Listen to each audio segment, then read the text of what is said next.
किसने कहा है, किसने कहा इंतजार करो। और जिंदगी में भाई किसी का इंतजार ना करो। कोई आएगा तुम्हें प्यार करेगा, कोई आएगा तुम्हें बेहतर फील करवाएगा, कोई आएगा तुम्हारी फिक्र करेगा।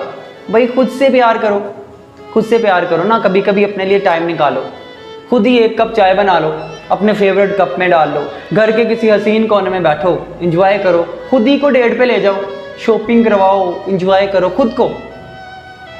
जिंदगी की रौनकों में, जिंदगी की उलझनों में गुम होकर अपनी ख्वाहिशात को ना दबा लो, खुद के लिए थोड़ा सा वक्त निकालो। क्योंकि आपको पता है आपके लिए जो सबसे बेहतरीन गर्लफ्रेंड और आपके लिए जो सबसे बेहतरीन बॉयफ्रेंड है ना, वो आप खुद हैं। यकीन माने वो आप खुद हैं, वो कोई भी नहीं है। किसी को छोड़ दें, अपने लिए खुद टाइम निकालें।